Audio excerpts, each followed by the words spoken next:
বিএনপিকে আমরা সংবিধান প্রসঙ্গে বারবার লজিক এবং যুক্তি দিয়ে বুঝাতে ব্যর্থ আরে ভাই সংবিধান সবার আগে আপনারা রাখছেন তো ভাই আমি শপথ নিয়ে মন্ত্রী হয়ে গেছেন উপদেষ্টা হয়েছেন আপনার সময় আমি ইন্টারাপ্ট করি নাই তো এখন স্যাটায়ারের বিষয়টা হচ্ছে স্যাটায়ার আমরা আবুল মনসুর আহমদদের থেকে শিখছি আবুল মনসুর আহমদরা যখন দেখতেন যে এই ধরনের কথাবার্তা বলে লাভ হচ্ছে না তারা স্যাটায়ার করতেন তারা ফুড কনফারেন্স দেখেছেন তো আমরাও ছোটখাটো মানুষ আমরা একটু ছোটখাটো আবুল মনসুর আহমদ হওয়ার চেষ্টা করতেছি আর কি নিয়ে বিতর্কটা কিন্তু ওই যে বললাম 17 বছরে 71কে একটা গোষ্ঠীর নিজস্ব সম্পত্তি বানাবার চেষ্টা করা হয়েছে আর সেটারই কিন্তু প্রতিফলন ঘটেছে পরবর্তীতে এবং যে বিতর্কটা এখন আমি নিশ্চিত এই বিতর্কেরও সমাধান আসবে সেই সমাধানটা কি বিতর্কের সমাধান হচ্ছে ডেমোক্রেটিক ওয়েতে হিস্ট্রি যখন লেখা হবে তখনই কিন্তু আপনার একজন আর্মি অফিসারের কণ্ঠে কিন্তু তখন বেজে উঠলো ওই রিভোল্ট এটা তো আমরা 47 সালে ওই পাকিস্তানের মাধ্যমে ওই যে পূর্ব পাকিস্তান এবং পশ্চিম পাকিস্তান এই যে বাটোয়ারা এটার মাধ্যমে আমরা একটা অর্জন করেছিলাম এবং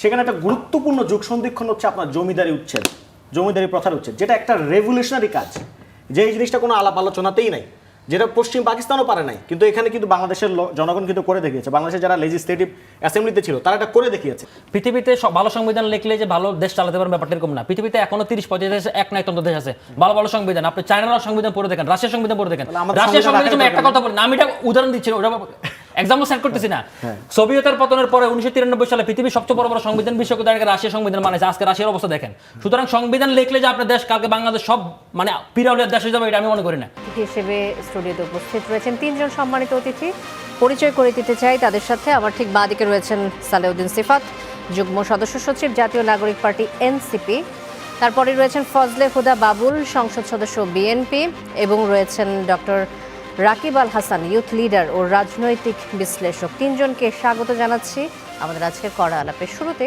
ফজলে হুদা বাবুল আপনাকে দিয়ে আলোচনাটা শুরু করতেছে গতকাল স্বরাষ্ট্রমন্ত্রী ও বিএনপি স্থায়ী কমিটির সদস্য সালাউদ্দিন আহমেদ একটি মন্তব্য করেছেন তিনি যারা সংবিধানের প্রস্তাবনায় 24 ও 71 এই দুই সালকে একসঙ্গে দেওয়ার প্রস্তাব করেছেন তাদের উদ্দেশ্যে তিনি বলেছেন যে 71 কখনো অন্য কোনো ইতিহাসের সঙ্গে মিলবে না বাংলাদেশের সবচেয়ে গৌরবজনক অর্জন এটি বাংলাদেশের স্বাধীনতা মুক্তিযুদ্ধ স্বাধীনতা সংগ্রাম সবাই মিলে 71কে আগে আমরা সম্মান করবো এমন কথা বলেছেন তিনি এখন স্বাধীনতার এই যে 55 বছর পরে 71 আগে না পরে এই যে বিতর্ক হয় এটা আসলে ব্যর্থতার কার কি মনে হয় আপনার ধন্যবাদ স্টার নিউজের সকল দর্শক কলাকৌশলী এবং সহ আলোচক এবং উপস্থাপিকার শান্তা শারলিনকে বিতর্ক তো হবে বিতর্ক হওয়া তো খারাপ কিছু না বিতর্কের মধ্যেই আসলে যুক্তি এবং যুক্তির মধ্যেই সমাধান আপনি যেটা বলছেন যে স্বাধীনতার এতদিন পর কেন এটা পরিস্থিতিতে আপনি দেখছেন যে বাংলাদেশের রাজনৈতিক প্রেক্ষাপটে যারা একটা সময় নিজেদেরকে স্বাধীনতার চেতনার ধারক বাহক মনে করতেন তারা তাদের সেই 17 বছরের এবং তারও আগের কিছুদিনের বলতে হবে তারা যে পরিস্থিতির সৃষ্টি করেছে এর জন্য সেই সময়কালটাই দায়ী এরপরের যে কথাটা সেটা হচ্ছে যে কেন বিতর্ক স্বাধীনতা নিয়ে কিন্তু যে একদম ছিল না কখনো সেটা নয় পৃথিবীর কোনো দেশেরই স্বাধীনতা কিন্তু বিতর্কের ঊর্ধ্বে নয় আপনি যদি ভারতের কথা বলেন আমার ভারতে থাকবার আমার অভিজ্ঞতা হয়েছিল 10 বছর আমার কর্মের কারণে তো সেখানে আমি দেখেছি হ্যাঁ তাদের জাতির পিতাকে নিয়ে তাদের প্রশ্ন থাকে এবং তাদের স্বাধীনতা নিয়েও তাদের প্রশ্ন থাকে এমনকি কংগ্রেসের তখন আপনি যদি বলেন যে ডেমোক্রেসি ভারত একটা বড় ডেমোক্রেটিক দেশ সেখানে মহাত্মা গান্ধী যখন বেঁচে ছিলেন তখন কংগ্রেসের যখন কাউন্সিল হয় ভোটে দেওয়া হয় প্রাদেশিক প্রত্যেক প্রদেশের একটা করে ভোট থাকে এবং সেই ভোটে কিন্তু জওহরলাল নেহরু হেরে যায় কিন্তু জওহরলাল নেহরু হেরে যায় বল্লভভাই পাটেল কিন্তু জিতে যায় কিন্তু মহাত্মা গান্ধীজি কিন্তু তখন প্রেসিডেন্ট হিসেবে ডিক্লেয়ার করেন জওহরলাল নেহরুকে যে ডেমোক্রেসিরও কিন্তু এত বড় ডেমোক্রেটিক একটা দেশ সেখানেও কিন্তু বিতর্ক আছে কিন্তু বিতর্ক একটা জিনিস আর ইতিহাস প্রমাণিত আপনি ইতিহাস বলছেন আরেকটা নেতা নিয়ে জিনিস। বিতর্কের কথা, আমরা যদি ওই বিষয়টাকে একটু সরিয়ে দেই যে নেতার ভূমিকা, তার কতটুকু অবদান, সেটার বিতর্কটাকে একটু সরিয়ে দিই। 71 প্রশ্নে তো সবার এক থাকার কথা ছিল, কারণ আমাদের দেশের স্বাধীনতা অর্জিত হয়েছে, দেশের দেখুন, জন্ম হয়েছে।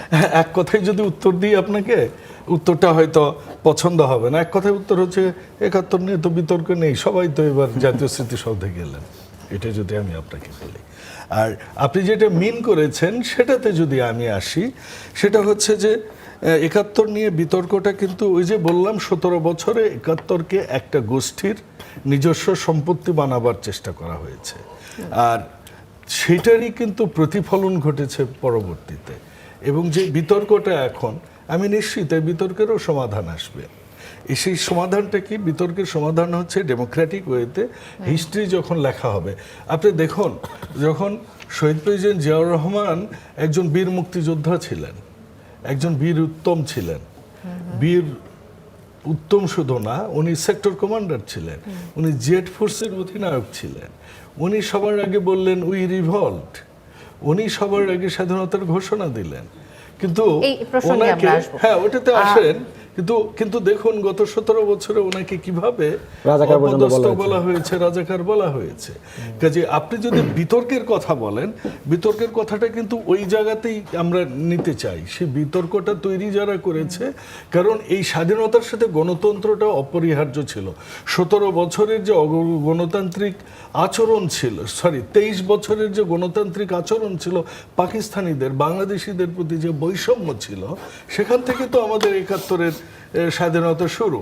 কিন্তু আন্দোলন শুরু, রাজনীতিবিদরা তারা এটা নিয়ে কথা বলেছেন, এবং অবশেষে যখন রাজনীতিবিদরা 25শে মার্চ রাতে যখন তারা ব্যর্থ হলো দেশকে নির্দেশনা দেওয়ার জন্য, দিক নির্দেশনা যখন দিতে ব্যর্থ হলেন, বললেন নাকে তেল দিয়ে ঘুমাও, হ্যাঁ আমি হরতাল ডেকে দিব, কিন্তু তখনই কিন্তু আপনার একজন আর্মি অফিসারের কণ্ঠে কিন্তু তখন বেজে উঠলো ওই রিভল্ট। কাজেই তাকে যেভাবে করা হয়েছে, আমার মনে হয় বিতর্কটা সেখান থেকে শুরু হয়েছে। জি, ফজলে হুদা বাবুল, আবার আসবো আপনার কাছে। সালাউদ্দিন সিফাত, আপনার কাছে আসতে চাই একই প্রসঙ্গে, যে স্বরাষ্ট্রমন্ত্রী বলেছেন যে শুরুতে আসবে 71, তারপরে আসবে 75, তারপর 79, 90, 24 সবকিছু। এখন আমার প্রশ্ন হচ্ছে আপনার কাছে, যারা সংবিধানের প্রস্তাবনায় 24 এবং 71কে একসঙ্গে দেওয়ার প্রস্তাব করেছে, তারা আসলে কি ভেবে এই প্রস্তাবটি করেছে? তারা 24 এবং 71কে আসলে কোথায় রাখতেছে? ধন্যবাদ আপনাকে এবং আপনার সাথে যারা আরও আমাদের সহ আলোচক আছেন তাদের সবাইকে আমার সালাম এবং শুভেচ্ছা। দর্শক শ্রোতাকে আমার সালাম এবং শুভেচ্ছা। এটা আমরাই প্রস্তাব করেছি, একদম স্পষ্ট বলতেছি। আমরা শুধুমাত্র যে 1971 এবং 2024-এর কথাই বলেছি তা না, আমরা 1947 সালের কথাও বলেছি, আমাদের যে আজাদির লড়াই সেটার কথাও আমরা বলেছি। এখন এইটা নিয়ে আসলে নতুন করে বিতর্ক সৃষ্টির কোনো অবকাশ নাই। পৃথিবীর সব দেশের সংবিধান, ঘোষণাপত্র, রাষ্ট্রের নিজস্ব যে ঘোষণাপত্র, অর্থাৎ কীভাবে রাষ্ট্রটা সৃষ্টি হইল, এই জায়গায় আজকের এই জায়গায় আসলো, বা একটা সংবিধান যখন লেখা হয়, গঠনতন্ত্র যখন লেখা হয়, তখন এই পর্যায়ে কীভাবে আসলো তার একটা বিস্তারিত বিবরণ থাকে। তো সেই জায়গা থেকে আপনি যদি বাংলাদেশের প্রেক্ষাপটটাকে বিচার বিবেচনা করেন, বাংলাদেশের কনটেক্সটটাকে দেখেন, তাহলে সেখানে আপনি দেখবেন যে বাংলাদেশের এই জনপদের লোকজন তারা ব্রিটিশদের বিরুদ্ধে, উপনিবেশবাদের বিরুদ্ধে তাদের একটা দীর্ঘ লড়াই সংগ্রামের ইতিহাস আছে, এবং কি এটাকে অনেকে আন্ডারমাইন করার চেষ্টা করেন। I don't know Y. দেখেন, আপনার 1947 সালে আমাদের যে লড়াইটা, আজাদির লড়াইটা, উপনিবেশবাদের বিরুদ্ধে যে লড়াইটা, সেটার সাথে পশ্চিম পাকিস্তানের যে লড়াইটা, সেটার কিছু ম্যাটেরিয়াল এবং কোয়ালিটেটিভ ডিফারেন্স আছে, তফাৎ আছে। সেগুলো কিন্তু আলাপ আলোচনায় আসা হয় না। কারণটা হচ্ছে তারা 1947 সালটাকে আন্ডারমাইন করতে চায়, এই কারণে সেটা যে কোয়ালিটেটিভ একটা ডিফারেন্স আছে সেটাও আলাপ করে। এই মুহূর্তে আপনারা তো 47 নিয়ে কথা বলেননি, আপনারা 24 এবং 71 নিয়ে কথা বলেছেন। আমি তো 24 আর 71 আসতে চাই যে আপনারা কেন একসাথে রাখছেন। আপনি আমাকে আনইন্টারাপ্টিভলি কথা বলতে দিতে হবে, তাইলে আমি আমার মনের ভাবটা প্রকাশ করতে পারবো এবং জনগণও বুঝতে পারবে। আমাদের প্রশ্নটা একটু স্পেসিফিক, এই কারণে আমি প্রশ্নটা স্পেসিফিক হইলো। এটা তো ধরেন ইয়েস নো কোশ্চেন না, কুইজ না তো যে আপনি হ্যাঁ অথবা নাতে বলবেন। আমাকে তো আপনাকে ডিটেইলস বলার সুযোগ দিতে হবে। তাহলে আমরা 47 নিয়ে কথা বলতে চাই কেন? কারণ আমাদের যে জাতিসত্তা, আমরা যে কিভাবে গড়ে উঠলাম রাজনৈতিক শক্তি আকারে, সেটার জন্য আমাদের 47 জরুরি। যে আমাদের ভূখণ্ডের যে লড়াইটা, অর্থাৎ আমরা যেটাকে আজকে বাংলাদেশ বলছি, যে বাংলাদেশ নামক যে ভূখণ্ডটা, এটা তো আমরা 47 সালে ওই পাকিস্তানের মাধ্যমে, ওই যে পূর্ব পাকিস্তান এবং পশ্চিম পাকিস্তান, এই যে বাটোয়ারা, এটার মাধ্যমে আমরা একটা অর্জন করেছিলাম। এবং সেখানে একটা গুরুত্বপূর্ণ যুগ সন্ধিক্ষণ হচ্ছে আপনার জমিদারি উচ্ছেদ, জমিদারি প্রথার উচ্ছেদ, যেটা একটা রেভলিউশনারি কাজ, যে এই জিনিসটা কোনো আলাপ আলোচনাতেই নাই, যেটা পশ্চিম পাকিস্তানও পারে নাই, কিন্তু এখানে কিন্তু বাংলাদেশের জনগণ কিন্তু করে দেখিয়েছে। বাংলাদেশের যারা লেজিসলেটিভ অ্যাসেম্বলিতে ছিল তারা এটা করে দেখিয়েছে। 1950 সালে স্টেট অ্যাকুইজিশন অ্যান্ড টেনেন্সি অ্যাক্টের মাধ্যমে, স্যাট অ্যাক্টের মাধ্যমে তারা এখানকার জমিদারিটাকে উচ্ছেদ করেছিল। এই যে একটা রেভলিউশনারি অ্যাক্ট, এবং এটা অনেকটা ধরুন আপনি যদি কমিউনিজমের ভাষায় বলতে চান বা অন্য কোনো ভাষায় বলতে চান, এটাকে অনেক বেশি সেলিব্রেট করা দরকার, কিন্তু আমাদের এখানে সেলিব্রেট করা হয় না। আমরা বলেছি 1947 সালে আমাদের যে আজাদির লড়াই অর্থাৎ জমিদারি উচ্ছেদের লড়াই, এখানকার যারা ভূমি পেয়েছে তাদের লড়াই কৃষকের লড়াই, সেটাকে স্থান দিতে হবে সংবিধানে। 1971 সালে আমাদের যে মহান মুক্তিযুদ্ধের কথা আমরা বলি, সেটাকে আমাদের স্থান দিতে হবে যথাযোগ্য মর্যাদায়। সেটা শুধুমাত্র কারো দলীয় ন্যারেটিভ যাতে দেওয়া না হয়। যেমন কিছুক্ষণ আগে ভাই বললেন যে খোদ জিয়াউর রহমান সাহেব, যিনি আমরা জানি যে স্বাধীনতা যুদ্ধে একটা সেক্টর কমান্ডার ছিলেন প্রথম দিকে, পরবর্তীতে আবার পরিবর্তিত হয়েছিল বলে জানি, আবার একটা ফোর্সের তিনি অধিনায়ক ছিলেন, তাকে পর্যন্ত রাজাকার বলা হয়েছিল, তাকে পর্যন্ত বলা হয়েছিল পাকিস্তানের চর। কিন্তু আমরা বলেছি কি 1971 সালের মহান মুক্তিযুদ্ধের যে লড়াই, যেটা হচ্ছে জনগণের লড়াই, জনগণের প্রত্যেকের অংশগ্রহণের লড়াই, সেটাকে যে দলীয় ইতিহাস করা হয়েছে সেটাকে বাদ দিয়ে আপনার জনগণের লড়াই আকারে সেটাকে নিয়ে আসতে হবে। মুক্তিযুদ্ধকে আওয়ামী লীগের হাত থেকে আপনাকে উদ্ধার করতে হবে। এখন আপনি সালাউদ্দিন আহমেদের যে বক্তব্য, আমি আপনি সেটাকে সেই ক্রিটিক আলাপে করতেছি, আসেন। সালাউদ্দিন সেটাকে আহমেদ ক্রিটিক বলেছেন করতেছি। যে 24 আর 71 কে আপনারা একসাথে রাখার চেষ্টা শুনেন, করছেন। এই যে আপনি এখন এইখানে একটু আমি তো মন্তব্য সেটাই করেন। বলতেছি, আমি তো সেটাই বলতেছি, জনগণ এটা বুঝে যাবে আমি কি বলতে চাচ্ছি। বলেন।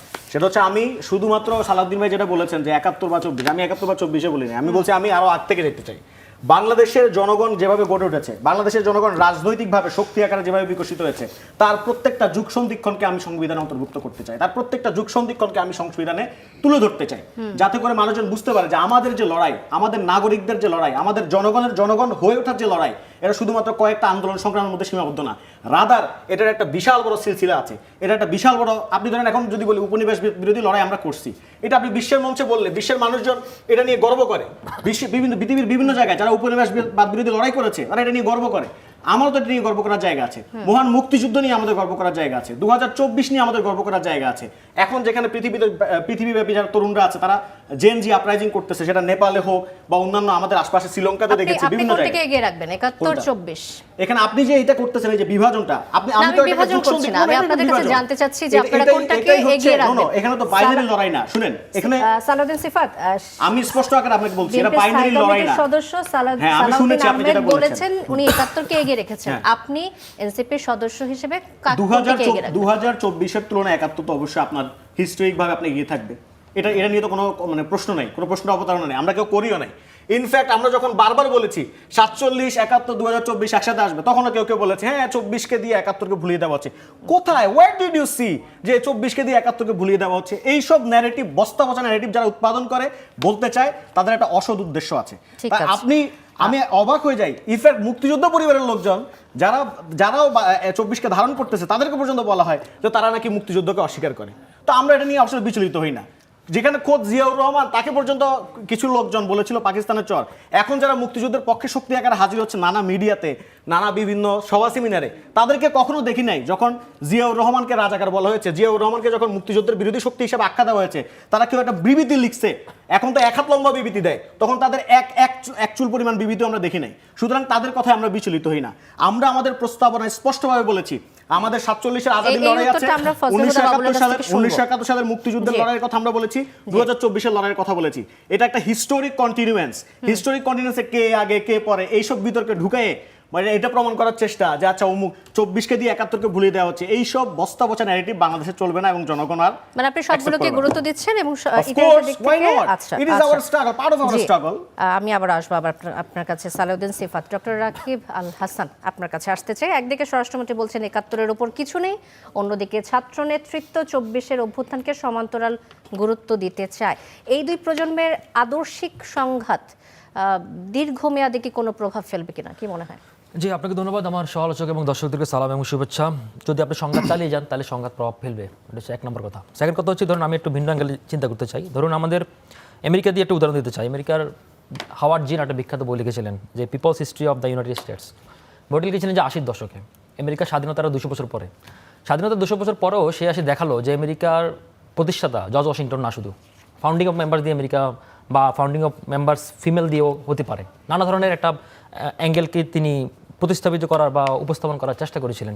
তো আসলে ব্যাপারটা হচ্ছে, ধরেন স্বাধীনতার ইতিহাস, আমি সিফাতের সাথে একমত। ধরেন আমাদের স্ট্রাগলের ইতিহাস তো আপনি যদি শুধু 47 না, উপনিবেশের যে আমাদের লড়াই তারও আগে থেকেই, মোগল সম্রাট কিংবা ওলন্দাজের বিরুদ্ধে লড়াই, পর্তুগিজদের বিরুদ্ধে লড়াই, সেই 1600 শতাব্দী থেকে যদি শুরু করেন, হিস্ট্রি তো অনেক লম্বা হবে, এটা তো নিয়ে কোনো ডাউট নাই। কিন্তু সমস্যা হচ্ছে কি, ধরেন আপনার একটা জিনিস কিন্তু আপনার গ্লোরিফাই করতে হবে। এখন আমাদের স্বাধীনতার জন্য বাংলাদেশ রাষ্ট্রটা তৈরি হয়েছে কোন 1971। এখন বাংলাদেশ রাষ্ট্র যদি হাইপোথেটিক্যালি ধরি, বাংলাদেশ রাষ্ট্র যদি কালকে আমাদের মানে মানচিত্রের যে ভূখণ্ড হচ্ছে 1,47,570 ছিল, পরে নোটিক্যাল পাওয়ার পর 610 হয়েছে। আর কালকে যদি আমি আর 5-7টা দেশ যদি মিলে দখল করে স্বাধীন করতে পারি, তাহলে হয়তো এটার সাথে আমি এটাকে কম্পেয়ার করতে পারি, আদারওয়াইজ আমি 71কে আর আমি এটাকে রিপ্লেস করার কোনো সুযোগ নেই।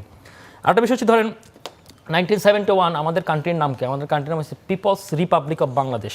অতক্ষণ জনগণ এই রাষ্ট্রের মালিক, এই ভূখণ্ডের মালিক জনগণকে এই রাষ্ট্রকে ক্লেম করেছে। আমাদের সংবিধানের প্রথম লাইনে লেখা আছে যে আমরা বাংলাদেশের জনগণ বাংলাদেশের স্বাধীনতা ঘোষণা করছি। হ্যাঁ, তো এই যে একটা কাঠামোটা, সেই কাঠামোর দিক থেকে হচ্ছে 1971কে রিপ্লেস করার কোনো কিছু সুযোগ নেই যদি না এটা হয়। আর এর বাইরে ধরেন আপনি 1971-এর পরবর্তী সময় যদি বলেন 75 বলেন 90 বলেন 24 বলেন, প্রত্যেকটি আলাদা আলাদা তাৎপর্য রয়েছে।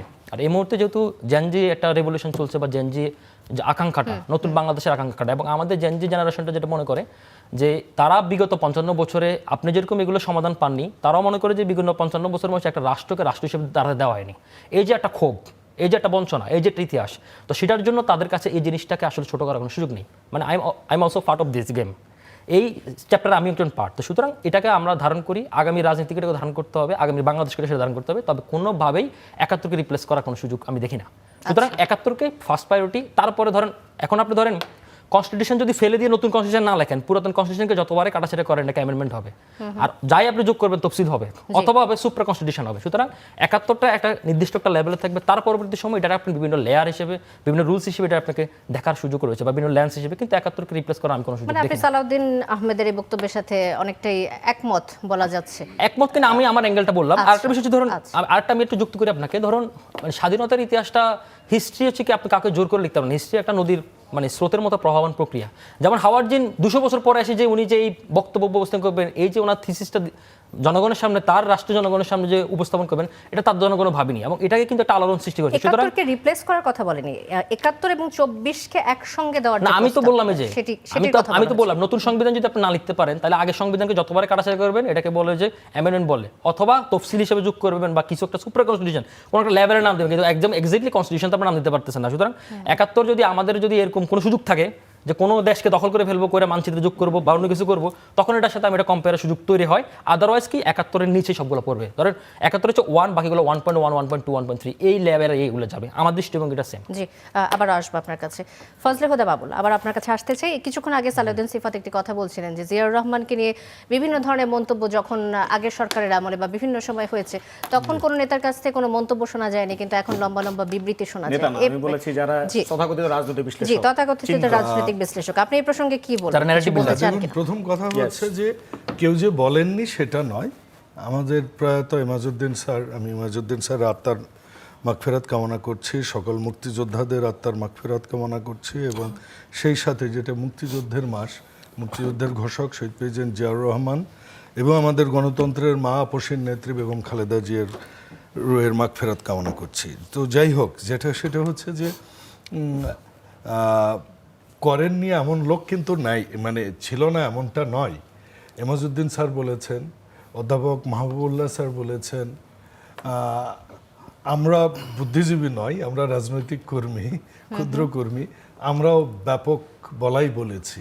এবং আমাদেরকে এমনও হয়েছে একটা টেলিভিশনের টক শোতে আমরা কথা বলছি, নেমে আমাদেরকে এজেন্সিদের দেখে আমাদের দৌড় দিয়ে পালাতে হয়েছে, হয়তো বাসে উঠে যেতে হয়েছে গাড়ি ছেড়ে, এমনটাও আমাদের দিন গেছে। প্রতিবাদ হয়নি এটা ঠিক নয়, তবে এইটার সাথে আমি কিছুটা একমত পোষণ করি সিফাত এর সাথে। সেটা হচ্ছে যে ওই সময় বুদ্ধিজীবীদের আরও ভূমিকা রাখবার প্রয়োজন ছিল। এবং আমাদের দেশে আপনি একটা জিনিস দেখবেন, এই যে বিতর্ক, এবং এই আমাদের কিন্তু এখন দেশ গড়ার সময়। আপনি যদি দেখেন আমাদের এখন জাতীয় সমস্যা কি, বিদ্যুৎ, পৃথিবীর সমস্যাটা কি, আমাদের অর্থনীতির কি অবস্থা, আমরা প্রতিদিন বিদ্যুতে কত ভর্তুকি দিচ্ছি, আমাদের 4 কোটি বেকারের আমরা কি করব, আমাদের কৃষকেরা তারা কি ঠিকমতো বিদ্যুৎ সাপ্লাই পাবে কি না এই বোরোতে পানি দেওয়ার জন্য, আমাদের দারিদ্র্য সীমা দিন দিন আরও নিচে গেছে, এবং গত সরকার আমাদের মাত্র 10-12 দিনের একটা বিদ্যুতের রিজার্ভ রেখে গেছেন, যেটা স্ট্যান্ডার্ড 3 মাস থাকলে থাকা আচ্ছা। ভালো। আমাদের এইসব আলোচনা, কিন্তু আমাদের আলোচনায় এখন এসেছে কি দেখুন, আমাদের আলোচনায় এসেছে হচ্ছে এই যে বিতর্ক, এই বিতর্কটার পেছনে আমি মনে করি একটা বুদ্ধিজীবী শ্রেণী এটা আছে, এটা সিফাতের সাথে আমি একমত, যারা বুদ্ধি বিক্রি করে খায়, যারা বুদ্ধি এবং জ্ঞান অর্জন যারা নিজেদের স্বার্থে করেছে, দেশের স্বার্থে করেনি, জাতির স্বার্থে করেনি, সে ব্যাপারে আমি এই একমত। বিতর্কটা আসলো কেন আপনার কি মনে হয়? এই হঠাৎ করে এই বিতর্কটা বিতর্ক তো কেন? এটা দেখুন, এই বিতর্ক তো সবসময় এটা গত 17 বছর তাদের একটাই এজেন্ডা ছিল, তাদের একটাই কিন্তু কাজ ছিল, মুক্তিযুদ্ধ বিক্রি করা এবং তাদের একার সম্পত্তি হিসাবে, যেটা মাই Apology to my younger brother from my same university same হল, সালাউদ্দিন সিফাতের কাছে, সেটা হচ্ছে কেউ কেউ কিন্তু ইদানিং ওই 24কেও তাদের নিজস্ব সম্পত্তি হিসেবেই দেখার চেষ্টা করছে। এটা মানে অনেকটা সিমিলারিটি বিষয়, আচ্ছা। যেখানে আমরা বলছি যে আমরা 24-এর চেতনাকে ধারণ করি জন্যই আমরা হাতে ভোট দিয়েছি, আমরা 24-এর চেতনাকে ধারণ করি জন্যই আমরা জুলাই সনদে স্বাক্ষর করেছি, আমরা বারবার বলছি জুলাই সনদের প্রত্যেকটা মানে অক্ষর আমরা পালন করব, দাড়ি কোমা সেমিকোলন সহ। তারপরও কেউ কেউ দেখা যায় শুধু জুলাই জুলাই নিয়ে কথা বলছে। এটা অনেক সময় যখন মনে হয় যে তাদের কাছে জুলাই ছাড়া আর কিছু নেই, কারণ 47-এ কেউ কেউ বিরোধিতা করেছে এবং 71-এও কেউ কেউ এই দেশের বিরোধিতা করেছে, তাদের কাছে এখন শুধুই সম্বল হয়ে গেছে একটা গণ অভ্যুত্থান। এটা 90-এর চেয়ে অবশ্যই একটা বড় গণ অভ্যুত্থান, এটার সাথে আমি একমত, জি, কিন্তু ফজলে এটাও হুদা একটা বাবুল, গণ অভ্যুত্থানই ফজলে ছিল। হুদা বাবুল, আবার আসবো আপনার কাছে। সালাউদ্দিন সিফাত, যে কথাটি বলছিলেন ফজলে হুদা বাবুল, যে একটা সময় আমরা দেখলাম 71-কে পুঁজি করে একটি রাজনৈতিক গোষ্ঠী অনেক দিন সুবিধা লুটে নেওয়ার চেষ্টা করেছে, অবশ্যই তাদেরও ভূমিকা ছিল, কিন্তু তারপরও অনেক বেশি সুবিধা নেওয়ার চেষ্টা করেছে। এখন এই যে তরুণ ছাত্র নেতারা, তারাও কি একই সুবিধা নেওয়ার চেষ্টা করছে না 24-কে দিয়ে? আচ্ছা, এটা হচ্ছে প্রশ্ন হিসাবে মনে হতে পারে যে হ্যাঁ, তাইলে আওয়ামী লীগের সাথে বোধহয় একটা মিল দিল করা যেতে পারে, কিন্তু কথা হচ্ছে 24 আমরা নিজেরাও না, আপনারটা না, আমি উপস্থাপিকা মহোদয়ার প্রশ্নের আলোকে বললাম আর কি। না, আপনারটা আমি বুঝতে পেরেছি, with due respect to you also, যে সেটা হচ্ছে যে দেখুন, আমাদের তরুণদের যে লড়াই সংগ্রাম, আমরা তো এটা গড়ে তুলেছি, অনেকে বলে শুধু 36 দিনের আন্দোলন, এটা তো 36 দিন আসলে লড়াই না। আমরা ঢাকা ইউনিভার্সিটিতে দীর্ঘদিন ধরে এটার বিরুদ্ধে, ধরেন এই যে এখন স্বাধীনতার মাস চলতেছে, 2021 সালে স্বাধীনতার এরকম মাস চলতেছে, ওই সময় আমরা আগ্রাসন বিরোধী আন্দোলন করেছিলাম ভারতের প্রধানমন্ত্রী নরেন্দ্র মোদী বাংলাদেশে আসার প্রতিবাদে। তখন আমাদের অনেকে গ্রেপ্তার হয়েছিল, অনেকে হচ্ছে গিয়ে আপনার আহত হয়েছিল, নির্যাতিত হয়েছিল, নিপীড়িত হয়েছিল ওই সময়। এর আগে 18 সালে কোটা সংস্কার আন্দোলন, নিরাপদ সড়ক চাই আন্দোলন, ফলে একটা দীর্ঘ লড়াই সংগ্রামের ইতিহাস আছে। যার যেটা লড়াই সংগ্রামের ইতিহাস, সেই সম্পর্কে বলবে, এই সম্পর্কে তার বলাটা, এবং একটা বিজয়ী জাতি বা বিজয়ী যে সকল জনগোষ্ঠী আছে তারা এই সম্পর্কে বারবার বলাটাই উচিত। 1971 সালের কথা বলেন, 1947 সালের কথা বলেন, আমি যেহেতু 1971 সালকে ধারণ করবো, আমরা যেহেতু বাংলাদেশের নাগরিক, আমরা তো সব বারবারই বলবো যে আমরা 1971 সালে আমরা আমাদের স্বাধীনতা যুদ্ধে, আমাদের মুক্তিযুদ্ধে আমরা আমাদের স্বাধীন হয়েছে, অর্জন করেছি। 47-এর আজাদির লড়াইকে আমরা বারবার বলবো, 2024-এর লড়াইকে আমরা বারবার বলবো। এখানে আসলে আওয়ামী লীগের মতো কিছু তৈরি করার বা ওইটাকে মুক্তিযুদ্ধকে নিজেদের রঙে রঙিন করার জুলাই অপশন সনদ নাই। নিয়ে যেমন আপনাদের দাবির কথা বারবার আমি সেই আসছে, প্রসঙ্গে যে কেন আসতেছি। জুলাই সনদ শুধু আপনাদের দাবি, এটা তো সবার দাবি হওয়ার কথা। এই প্রশ্নের উত্তর আমি আসছি, তার আগে ওটা একটু ক্লিয়ার করি। ধরেন, জুলাই পরবর্তী সময়ে বাংলাদেশে ক্ষমতার ভাগিদার হয় নাই কে? জুলাই পরবর্তী সময়ে বাংলাদেশের ক্ষমতার ভাগিদার কি শুধু তরুণরা হয়েছিল? উত্তর অবশ্যই না। জুলাই পরবর্তী সময়ে বাংলাদেশে ক্ষমতার ভাগিদার এবং বাংলাদেশের যেই সকল জায়গাগুলোতে ক্ষমতার জায়গাগুলোতে অধিষ্ঠিত হওয়া প্রয়োজন ছিল, বিএনপি, জামায়াত থেকে শুরু করে অভ্যুত্থানে যে সকল দলগুলো পার্টিসিপেট করেছিল অ্যাজ যোদ্ধা আকারে, রাজপথে সক্রিয় ছিল, সবাই কিন্তু তাদের নিজ নিজ যে হিস্সা সেটা বুঝে পেয়েছিল। এমন কেউ নেই যারা নিজ নিজ হিস্সা বুঝে পায় নাই। সেটা আপনার এখন নির্বাচনের পরবর্তী সময়ে বিএনপির ক্ষমতায় আসা বলেন, কিংবা জামায়াত ইসলামীদের রাজনীতিতে আবার সক্রিয় হওয়া বলেন, হাজির হওয়া বলেন, ইনফ্যাক্ট অন্তর্বর্তীকালীন সরকারের সময়ও। কিন্তু কথা হচ্ছে তরুণদের প্রতি আঙুলটা চোখটা একটু বেশি যায়। আমাদের একজন এনসিপির একজন নেতা, তার নামে হয়তো একটা অনেকের নামে একটা পার্টি পার্টনারশিপ আকারে সেও সেখানে ছিল, একটা টেলিভিশন চ্যানেলের অনুমোদন আসলো, সেটা নিয়ে বিভিন্ন পাড়ায় হাউকাও পেতে গেল যে ওমা, জুলাই কি বিক্রি করে টেলিভিশন চ্যানেলের পার্টনারশিপের মালিক হচ্ছে। অথচ আমরা দেখলাম কিছুদিন আগে যে অন্তর্বর্তীকালীন সরকারের আমলে কোন কোন টিভি চ্যানেল কিংবা সংবাদপত্র পাশ হলো সেটা একটা লম্বা লিস্ট দেখলাম। সেখানে আমরা এমন অনেকের দেখেছি যারা বিএনপির সাথে যুক্ত, এমন অনেকের দেখেছি যারা জামায়াত ইসলামের সাথে যুক্ত। তার মানে এখানে যেহেতু 24-এ একটা সামগ্রিকভাবে লড়াই সংগ্রামের অংশ ছিল, সেখানে সবাই এম্পাওয়ার্ড হয়েছে। যেই জাতি যেই জনগোষ্ঠী আনএম্পাওয়ার্ড ছিল, লেস এম্পাওয়ার্ড ছিল, তারা সবাই 24-এর মাধ্যমে এম্পাওয়ার্ড হয়েছে। সুতরাং এখানে কেউ আলাদা করে সুবিধাভোগী হয়েছে, কেউ আলাদা করে অনেক বেশি পেয়েছে, এই ধরনের কথার কোনো অবকাশ নাই। আর ভাই যেটা বলেছেন জুলাই সনদের কথা, উইথ ডিউ রেসপেক্ট টু ভাই, আমার হলের বড় ভাই, ইউনিভার্সিটির বড় ভাই, কিন্তু বিএনপি যদিও বলেছে হ্যাঁ ভোটের কথা, কিন্তু আমরা দেখেছি গ্রামাঞ্চলে বিশেষত নির্বাচনের সময়টাতে, নির্বাচনের দিনটাতে হ্যাঁ ভোটের প্রচারণা আমরা বিএনপির পক্ষ থেকে দেখি নাই। রাদার আমরা এটা দেখেছি কিছু কিছু জায়গায়, ইভেন ভিডিও ফুটেজ আছে অ্যাভেইলেবল, জনগণ জানে যে না ভোটের প্রচারণা চালানো হয়েছিল বিএনপির তরফ থেকে। হয়তো সেন্ট্রালি তাদের যে সকল নেতাকর্মীরা আছেন তারা বলেছেন যে হ্যাঁ ভোটের পক্ষে, কিন্তু তৃণমূলের মেসেজটা কিন্তু তাদের কাছে ক্লিয়ার ছিল না। আর আরেকটা যেটা বলেছেন যে আপনি কিছুক্ষণ আগে ভোট করতে সেটা আলহামদুলিল্লাহ, তার মানে হচ্ছে জনগণ বিএনপিকে যারা ভোট দিয়েছে তারাই তো দিয়েছে নাকি? সেটাই বললাম। তাহলে এখন বিএনপির উচিত হচ্ছে জুলাই সনদটাকে বাস্তবায়ন করা, কারণ জনগণ জুলাই সনদের অবশ্যই করবে, করছে তো। তাহলে আলহামদুলিল্লাহ, যদি করো তো আলহামদুলিল্লাহ, এটা খুবই ভালো ব্যাপার। এই ব্যাপারে আমি আর কথা বাড়াবো না। আর একটা বিষয় আপনি যেটা বললেন আদর্শিক সংঘাত, এখানে আদর্শিক সংঘাতের কিছু নাই। যে সকল তরুণরা অভ্যুত্থানের নেতৃত্ব দিয়েছিল তারা 71-24-এ কোনো আদর্শিক সংঘাত দেখে না। অভ্যুত্থানের পরপরই তারা বলেছে, তাদের বক্তব্যে স্পষ্ট আকারে বলা আছে এবং দলিল আকারে লিখিত আছে যে 47, 71 এবং 2024 এগুলো হচ্ছে আমাদের ঐতিহাসিক লড়াই সংগ্রামের সিলসিলা, কন্টিনিউয়েশন। ইনফ্যাক্ট আমরা আরো বেশি করে খোলাসা করেছি আমাদের ইতিহাসটাকে, যেখানে 1971 সালটাকে, আমাদের আজাদির লড়াইটাকে কেবলমাত্র শেখ মুজিব এবং শেখ মুজিবের পরিবারের লড়াই সংগ্রামে দেশ বানানো হয়েছিল। সেখানে অভ্যুত্থানের তরুণরা, অভ্যুত্থানের নেতারা, তারা তাদের নেতাদেরকে ঘোষণা করেছে যে আমাদের নেতা হচ্ছে আবুল কাশেম ফজলুল হক, আমাদের নেতা হচ্ছে হোসেন শহীদ সোহরাওয়ার্দী, আমাদের নেতা হচ্ছে আবুল হাসিম, আমাদের নেতা হচ্ছে যোগেন মন্ডল, এই যে আমাদের নেতা হচ্ছে মাওলানা ভাসানী। আপনি এই যে 5 জনের নাম বললাম, এই 5 জনের কথা বিগত 15 বছর তো দূরে থাক, এর আগেও তো খুব বেশি বিস্তৃত হতো না, কারণ মানুষজনকে বলতে দেওয়া হয় না। মানুষজনকে দেখানো হয়েছে আমাদের আজাদী সংগ্রামের লড়াই শুধুমাত্র একটা পরিবারের, শুধুমাত্র একজন ব্যক্তির, শুধুমাত্র একটা দলের। কিন্তু এই তরুণরা বারবার এসে বলেছে না, আমাদের আজাদী লড়াই সংগ্রামে এই মানুষরা জড়িত। ফলে আমাদের এখানে আদর্শিক সংঘাতের কোনো প্রশ্ন নাই। রাদার আমরা ইতিহাসকে বারবার খোলাসা করছি এবং এক্সপ্লোর করার মাধ্যমে জনগণের ইতিহাসে রূপান্তরিত করছি। আসবো আবার আপনার কাছে, ডক্টর রাকিব আল হাসান, আপনার কাছে আসবো। একদিকে ইতিহাসের এই বিতর্ক চলছে এবং অন্যদিকে তেলের জন্য মানুষের হাহাকার। মানে দেশের যে অবস্থা, এই দুয়ের মাঝে পড়ে জনগণ আসলে কোনটা নিয়ে বেশি ভাববে এখন আপনার মনে হয়? যে দেশের অবস্থা নিয়ে ভাববে নাকি ইতিহাস নিয়ে চিন্তা করবে? আপনাকে আবার ধন্যবাদ। জনগণের ভাবার আগে সরকারের ভাবা উচিত, কারণ সরকার দেশ চালাচ্ছে। এখন দেখুন ব্যাপারটা হচ্ছে, ধরুন এই মুহূর্তে যে ক্রাইসিসটা, সেই ক্রাইসিসটাতে আসলে বিএনপিরও হাত নাই, জামাতের হাত নাই, এনসিপির হাত নাই, কারো হাত নাই, আমার আপনার হাত নাই। এখন যে ক্রাইসিসটা গ্লোবাল সংকট, কিন্তু সমস্যা হচ্ছে ধরেন, এবং আপনি এখানে সরকারকে খুব দায়ী করা, দোষ করার খুব বেশি সুযোগ নেই, কারণ ইনফ্রাস্ট্রাকচার যে কাঠামো ছিল সেই কাঠামো কিন্তু এই সরকার তৈরি না। তো সুতরাং আমরা এখানে একটা বৈশ্বিক একটা মারাত্মক একটা সংকটে পড়ে রয়েছে, এবং এই সংকটটা যদি ইরান যুদ্ধটা যদি আর 3 সপ্তাহ বেশি স্থায়ী হয়, 3 সপ্তাহ হলে আমাদের অবস্থা টাইট হয়ে যাবে। কিন্তু 3 সপ্তাহ বেশি টাইট হলে বাংলাদেশ কিন্তু খুব মারাত্মক সংকটের দিকে পড়তে যাচ্ছে। কারণ হচ্ছে দেখুন, বাংলাদেশ কিন্তু 100% এলএনজি ডিপেন্ডেন্ট একটা কান্ট্রি। তার মধ্যে বাংলাদেশের টোটাল জ্বালানি 65% হচ্ছে আমরা ইম্পোর্ট করি। গত 2 বছর থেকে আমরা কিন্তু যে পরিশোধিত তেল এবং সেখান থেকে কিন্তু ডিজেল, পেট্রোল থেকে আমরা কিন্তু অকটেন উৎপাদন করতে পারতাম, কিন্তু আমাদের ডিজেলের, পেট্রোলের মান বাড়ানোর জন্য আমরা কিন্তু অকটেনও কিন্তু আমদানি করতে হচ্ছে। এবং যে হাহাকার, এখানে কিন্তু আমি মনে করি যে সরকারের এই মুহূর্তে জরুরি সংকট বিবেচনা করে যে সময়ে যে ক্রাইসিসগুলো ম্যানেজমেন্ট করা দরকার, সরকার তার সঠিক পলিসি নিয়ে আমরা মনে করি সরকার উদ্যোগ নেবে। এবং আমাদের নিচ্ছে কি আপনার কি মনে হচ্ছে যে এই মুহূর্তে সরকার যে পদক্ষেপ নিচ্ছে যথেষ্ট কিনা? সোফার সরকার নিচ্ছে, কিন্তু সরকার আরো একটু বেশি প্রোঅ্যাক্টিভ বা রিঅ্যাক্টিভ হওয়া উচিত।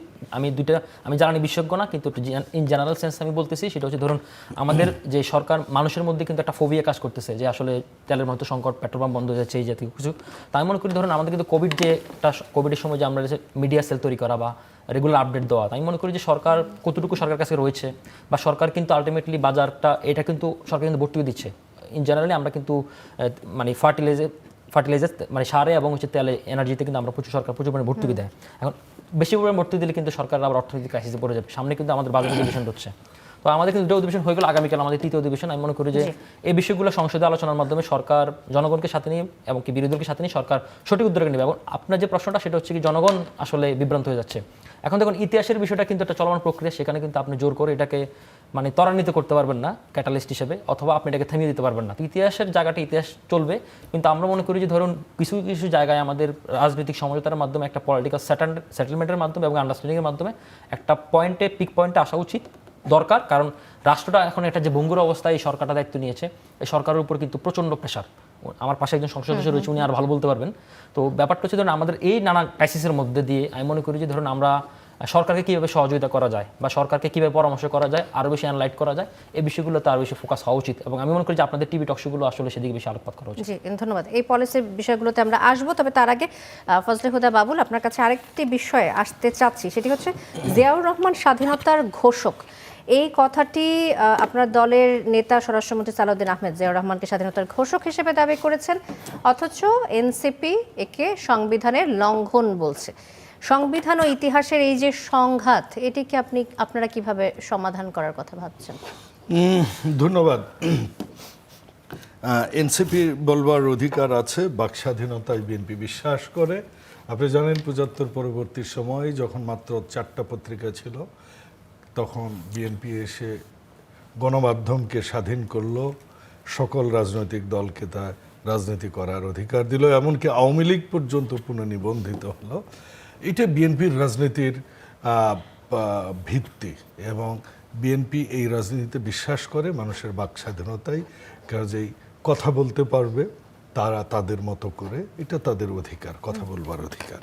এখন আসেন যে বিএনপি এটাকে কিভাবে দেখে। বিএনপি যেভাবেই দেখুক না কেন, তাতে ইতিহাসের কিন্তু কিছু যায় আসে না। ইতিহাস কিন্তু ইতিহাসের ধারাই চলে। যে কথা বলতেছিলেন, আমেরিকার একটা উদাহরণ দিলেন, যে ইতিহাসটাই সত্য। এটা এমন না যে কবিতা যাহা বাল্মীকে রচিবে, অযোধ্যার কি কবি যাহা রচিবে তাহাই সত্য, রামের জন্মভূমি অযোধ্যার চেয়েও সত্য যেন। তো এইরকম বিষয় কিন্তু ইতিহাস না। ইতিহাস বিষয় হচ্ছে যে এটা প্রমাণিত, it's a secondary data. So আপনি ডেটা একসময় ম্যানিপুলেট করবেন। সংবিধানের স্বাধীনতার ঘোষক হিসেবে কার নাম রয়েছে? আমি সংবিধান বিশেষজ্ঞ নই, কিন্তু আমি ইতিহাস পড়েছি। ইতিহাসের ছাত্র আমি নই, কিন্তু ইতিহাস পড়েছি। আমি আপনাকে বলি, আপনি যদি, আমি খুব কোটেশন না দিয়েও যদি বলি, আমাদের স্বাধীনতা যুদ্ধের একজন সেক্টর কমান্ডার ছিলেন, আপনি জানেন, উনি একসময় মন্ত্রীর দায়িত্বও পালন করেছেন, একে শফিউল্লাহ। উনি বলে গেছেন শহীদ প্রেসিডেন্ট জিয়াউর রহমান স্বাধীনতা দিয়েছেন 26শে মার্চে। আপনি যদি এর পরের কথায় আসেন, আপনি ওনার বইটার নাম হচ্ছে Bangladesh at war, academic publishers, Dhaka 1989, A K Shafiullah. আপনি যদি এরপরে আসেন যে আপনি, এমনকি ইন্দিরা গান্ধী বলেছেন শহীদ প্রেসিডেন্ট জিয়াউর রহমান স্বাধীনতার ঘোষক। 1971 সালে মুক্তিযুদ্ধ অংশ নিয়ে ভারতীয় সেনাবাহিনী মেজর জেনারেল সুকান্ত সিং, উনিও তার বইয়ে Indians wars since independence, the liberation of বাংলাদেশে লিখেছেন 26শে মার্চ চট্টগ্রাম বেতারে বাঙালি অফিসার মেজর জিয়ার কণ্ঠস্বর ইতিমধ্যেই গর্জে উঠেছিল। এটা তার বই থেকে আমি বলছি আপনাকে।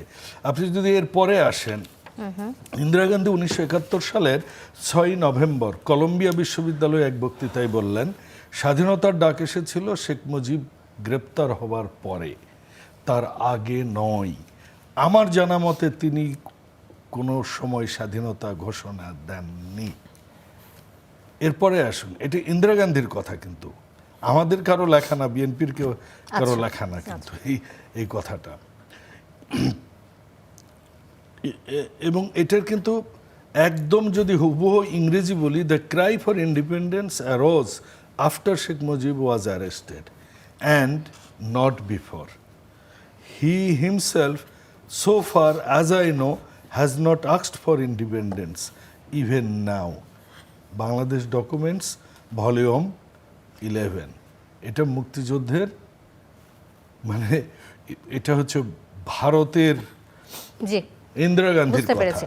আপনার কি আর কোনো, আরো আমার কাছে অন্তত এরকম 17টা লেখা আছে। আমি একটু শেষ করতেছি একটা কথা, যে সিফাতও কিন্তু 24কে এমনভাবে বললেন যে তারা করেছেন। আমি সিফাতদের অনুরোধ করব, 17 বছর যিনি আন্দোলনের নেতৃত্ব দিয়েছেন, ম্যাডাম খালেদা জিয়া, যিনি আপোষ করেননি, জেল খেটেছেন, নিজের সন্তানকে হারিয়েছেন, নিজে কি দুঃসহ জীবনযাপন পার করেছেন, এই 24-এর আন্দোলনে বেগম খালেদা জিয়ার অবদানকে তাদের সবসময় সামনে আনা উচিত। আমার মনে হয় একজন বয়োজ্যেষ্ঠ, একজন সাবেক প্রধানমন্ত্রী, বাংলাদেশের 3বারের প্রধানমন্ত্রী উনি ছিলেন, টিভি চ্যানেলের কথা বলেছেন, টিভি চ্যানেল দেখুন, বিএনপির টিভি চ্যানেল অধিকাংশই তৎকালীন সোকল্ড বিএনপির সাপোর্টারদের টিভি চ্যানেল ছিল। 21শে টিভি দখল হয়েছিল, 21শে টিভি তার মালিকানা ফেরত পেয়েছে। আপনি কোন RTV টিভির কথা বলবেন? RTV কিন্তু দখল হয়েছে। আমরা কিন্তু প্রকাশ্যে দেখেছি একজন উপদেষ্টা, আমি নাম বলছি, সাইফুর সাগর, তার ফেসবুক পেজে যান, উনি ভিডিওতে এসে বলেছেন 200 কোটি টাকা চেয়েছে এই 24-এর গণ অভ্যুত্থানের মাস্টার মাইন্ড তার কাছে, 200 কোটি টাকা চেয়েছে শুধু লাইসেন্স দেওয়ার জন্য। কাজে ওই বিতর্কগুলোতে আমরা না যাই, বরঞ্চ আমরা দেশে কি করে আমরা সামনের দিকে এগিয়ে যাব, জি, আমাদের যে ধন্যবাদ। সমস্যাগুলো আবার সেগুলো আসবো আমরা এই সমাধানের প্রসঙ্গে। কথা আমি বলবো। ডক্টর রাকিব আল হাসান আপনার কাছে একটু আসতে চাই, যে সাবেক রাষ্ট্রপতি জিয়াউর রহমানকে স্বাধীনতার ঘোষক যে প্রসঙ্গ নিয়ে কথা হচ্ছিল, এই কথাটি সংবিধানের সুস্পষ্ট লঙ্ঘন বলছে জাতীয় নাগরিক পার্টি এনসিপি মুখপাত্র আসিফ মাহমুদ সজীব ভুঁইয়া। এক পক্ষ জাতীয় সনদ সহ বিভিন্ন প্রসঙ্গে সংবিধানের দোহাই দিচ্ছে, আরেক পক্ষ স্বাধীনতার ঘোষক প্রসঙ্গে সংবিধানের দোহাই দিচ্ছে। এখন যার যখন প্রয়োজন সেভাবে সংবিধানকে ব্যবহার করছে, কি বলবেন? যে আপনাকে আবার ধন্যবাদ। দেখুন, কনস্টিটিউশন মানে হচ্ছে আইন। এখন স্বাধীনতার ঘোষণা কে দিছে, কখন দিছে, কীভাবে দিছে, এটা তো আইন হতে পারে না। পঞ্চদশ সংশোধনীতে শেখ হাসিনা একটা ফাইজলামি করছিল। ফাইজলামিটা বলি আপনাকে, পঞ্চদশ সংশোধনীতে সে বলছিল তার বাবার ছবি টাঙাইতে হবে। এটা পৃথিবীতে কোথাও ইতিহাসে এটা লেখা নাই। তফসিল আরও অনেক কিছু হাবিজাবি যোগ করছে। একটু সংবিধান বিষয়টা বলি, আমি সংবিধান বিশেষজ্ঞ না, বাট আসিফ মাহমুদ সজীব ভুঁইয়া ওই শেখ মুজিবুর রহমানের ছবি টাঙানোর কথা তো তার। আচ্ছা আমি বলি, সংবিধান অনুযায়ী সেটা জবাব দিব আমি, সমস্যা নেই। আচ্ছা সংবিধান হচ্ছে কি, ধরুন আইনটা হচ্ছে কি মানে দুটাভাবে চলে, একটা হচ্ছে কি রুল অফ ল, একটা হচ্ছে রুল বাই ল। আর একটা হচ্ছে ধরেন আমরা সংবিধান মানা হচ্ছে আইন মানার অর্থ হচ্ছে, ধরেন আমি কিন্তু ধরেন সংবিধানটা সকালবেলা পড়ে এসে দিনের কাজ করতে বেরোয় না, আবার রাতে ঘুমানোর সারাবার সংবিধানটা পড়ে না। সংবিধানের কথা হচ্ছে কি কনস্টিটিউশনিজম মানে হচ্ছে কি সংবিধানটাকে চর্চা করা, মানে কেউ আইনের ঊর্ধ্বে না, এটা হচ্ছে একটা বেসিক থিংস, তাই না?